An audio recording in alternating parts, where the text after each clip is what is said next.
তো বন্ধুরা আজ আমরা পেয়ে গেছি সেই বিক্রম ভাইকে, যে কিনা ট্রেনে হকারি করতে করতে কিন্তু ভাইরাল হয়েছিল। আর ভাই আসে কি বিক্রি করছে ভাই এখানে? কাঠি ভাজা আর বাদাম। কাঠি ভাজা আর বাদাম। আগে কি বিক্রি করতে? আগে জলবেষ্টি ভ্যারাইটি সব বিক্রি করেছে কয়েকদিন আগে। তা এখন আবার কাঠি ভাজা কেন? কারণ হ্যাঙ্গারটা যার ছিল, এটা লোকের ছিল তো হ্যাঙ্গারটা, সে নিয়ে নিয়েছে। এখন আমি বানাতে দিয়েছি, আচ্ছা।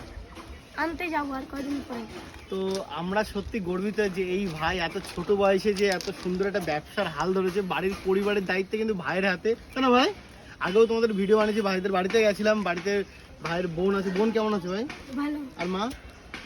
মাও ভালো। মা ভালো। এখন কি ওখানে থাকছো, বিভূতিভূষণে থাকছো? এখন কোথায় থাকছো? এখন চাঁদপাড়াতে আছো। তো আমরা যেখানে বাড়িতে গেছিলাম ভাইদের বাড়িতে কিন্তু বিভূতিভূষণ হল থেকে একটু দূরে, তো এখন আবার চাঁদপাড়াতে ভাড়া থাকছে, তাই তো? ও, তা এখন আর জল টল বিক্রি করবে না? এখন কি এই ব্যবসা? আবার নতুন নতুন কি ব্যবসা আনবা নাকি? আমি ভ্যারাইটিসই বেচবো। ভ্যারাইটিস কেন? ওতে কষ্ট কম নাকি? কষ্ট বেশি, কষ্ট লাভও বেশি? বেশি। লাভ বেশি? আচ্ছা, মাঝে বিক্রি করছিলে তবে ছেড়ে দিলে কেন? হ্যাঙ্গারটা আমার ছিল না, লোকের ছিল হ্যাঙ্গার, ও আচ্ছা। সে আবার নিয়ে নিয়েছে, তার জন্য আমি এই। তো যাই হোক বন্ধুরা, এই ভাই যার ছোট বয়সে ব্যবসা নতুন নতুন করছে, এটা দেখেই খুব ভালো লাগছে। তো সবাই ভাইটার কাছ থেকে একবার হলেও এই ঝুড়ি ভাজা না এটা বাদামের খাজা কিনো, ঠিক আছে? তো আমরাও মানে কিনি আর ভাই। অন্য জিনিসও বিক্রি করি। হ্যাঁ, মানে ক্লিপ টিলিপ, তারপরে রুমাল টুমাল সব কিছু বিক্রি করে, তাই তো?